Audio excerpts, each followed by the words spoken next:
बात बंगाल की भी कर लेते हैं। पश्चिम बंगाल में इस बार सबसे ज्यादा सुर्खियां रही संदेश खाली को लेकर। यहां जनवरी से शुरू हुआ बवाल वोटिंग के बाद भी जारी। अब ताजा मामला फिर संदेश खाली से ही जुड़ा। यहां पुलिस की टीम पर हमले के आरोपी को जब सुरक्षा बल की टीम पकड़ने पहुंची तो महिलाओं ने हंगामा शुरू कर दिया।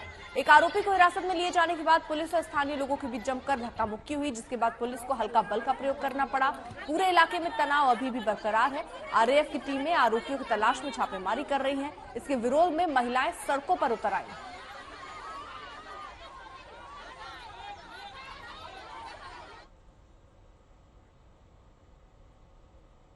और बंगाल में बवाल का सिलसिला नहीं थम रहा है। संदेश खाली समेत कई इलाकों में तनाव की खबरों के बीच चुनाव आयोग ने 19 जून तक 400 कंपनियां वहां पर तैनात रहने का निर्देश दिया है। वहीं ममता सरकार और पश्चिम बंगाल के राज्यपाल एक बार फिर आमने सामने हैं। दरअसल 1 जून को संदेश खाली में वोटिंग के दौरान हिंसा पर राज्यपाल सीवी आनंद बोस ने मुख्यमंत्री ममता बनर्जी से रिपोर्ट मांगी, लेकिन नतीजों से ठीक पहले बीजेपी और टीएमसी में सीटों को जीतने को लेकर जुबानी जंग तेज है।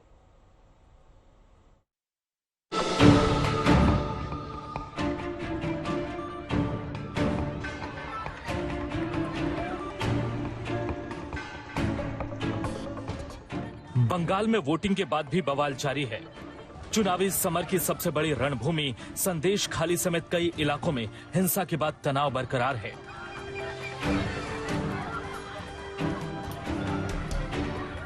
बंगाल में बवाल का सिलसिला नहीं थम रहा।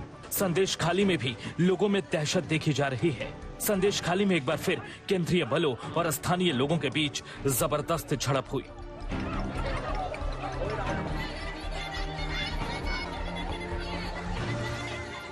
तनाव के माहौल को देखते हुए चुनाव आयोग ने 19 जून तक 400 कंपनियां तैनात रहने का निर्देश दिया है।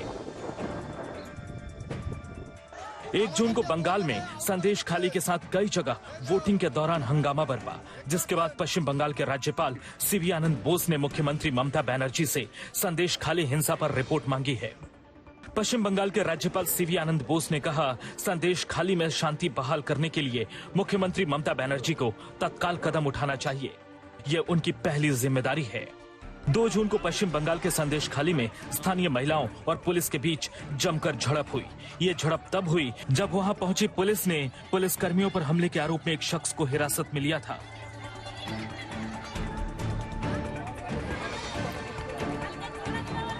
अब संदेश खाली के चप्पे चप्पे पर पुलिस समेत केंद्रीय बलों के जवान तैनात दिख रहे हैं। संदेश खाली के अगरहाटी गांव में स्थानीय महिलाओं ने आरएएफ के जवानों के साथ हाथापाई भी की। महिलाओं ने पेड़ों की टहनियां गिराकर सड़क भी जाम कर दी। दरअसल पुलिस शनिवार रात उन पर हमला करने के आरोपी कुछ लोगों की तलाश में गांव पहुंची थी। इस दौरान महिलाओं की अगुवाई में कई लोगों ने पुलिस पर हमला कर दिया, जिसमें कुछ पुलिसकर्मी घायल हो गए थे।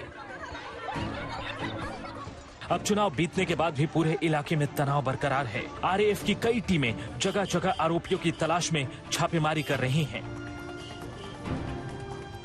बीजेपी और टीएमसी एक दूसरे पर शांति भंग करने का आरोप लगाकर हमला कर रही है। इस बीच जीत को लेकर बीजेपी और टीएमसी के अपने अपने दावे हैं।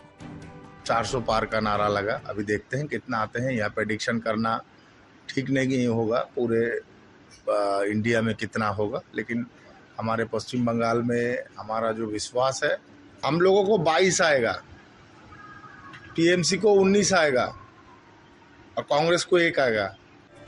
जहां ममता बनर्जी बंगाल में अपनी प्रचंड जीत को लेकर आश्वस्त नजर आ रही हैं।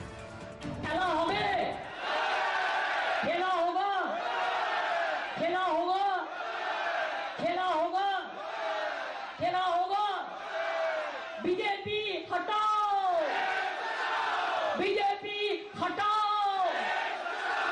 वहीं पीएम मोदी भी दावा कर रहे हैं कि बंगाल में बीजेपी का विजय रथ कोई नहीं रोक पाएगा। इस बार पूरे हिंदुस्तान में द बेस्ट परफॉर्मिंग स्टेट कोई होगा तो पश्चिम बंगाल होने वाला है। भारतीय जनता पार्टी को सर्वाधिक सफलता पश्चिम बंगाल में मिल रही है। बंगाल में बीजेपी ने अपने लिए 35 सीटों का टारगेट रखा था। एग्जिट पोल में भी बंगाल में बीजेपी को अच्छी बढ़त का अनुमान है। 2019 में बीजेपी ने बंगाल में 18 सीटों पर भगवा परचम लहराया था। देखना दिलचस्प होगा कि अब की बार बंगाल में किसकी जय जयकार। आज तक ब्यूरो। अनुपम हमारे साथ हमारे सहयोगी इस वक्त जुड़ चुके हैं। अनुपम, जिस तरफ हम देख रहे हैं संदेश खाली ये चुनावों से पहले, चुनावों के बाद, परिणाम आने से पहले तक चर्चा में ही बना हुआ है। फिलहाल क्या स्थिति है वहां पर?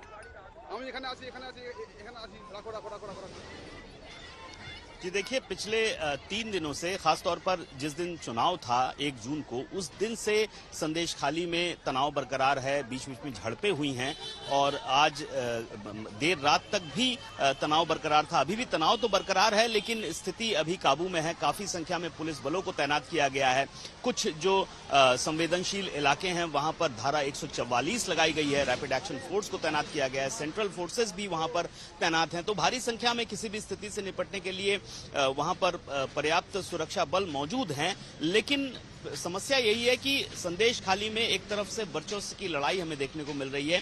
जिन जगहों पर बीजेपी का वर्चस्व है वहां पर और उसके ठीक जो बगल वाले इलाके हैं वहां पर टीएमसी का वर्चस्व है। तो ऐसे में क्लैशेस बीच बीच में हो रही हैं। इस बीच पुलिस ने जो कार्रवाई की है, बीजेपी का आरोप है कि वो एक तरफा कार्रवाई हो रही है, उनके ही वर्कर्स को टारगेट किया जा रहा है। और ऐसे में खास तौर पर जो चरित्र हमने देखा संदेश खाली का कि महिलाएं सड़क पर आ जाती हैं, महिलाओं के द्वारा अग्रणी भूमिका ली जाती है आंदोलन में, तो वही चरित्र, वही चित्र फिलहाल संदेश खाली में भी अभी देखने को मिल रहा है। हालांकि कल से अब तक स्थिति बेहतर है। धारा 144 लगाई गई है और उम्मीद की जा रही है कि स्थिति और बेहतर की जा सकेगी। ठीक है, बहुत बहुत शुक्रिया इस तमाम जानकारी के लिए आपका।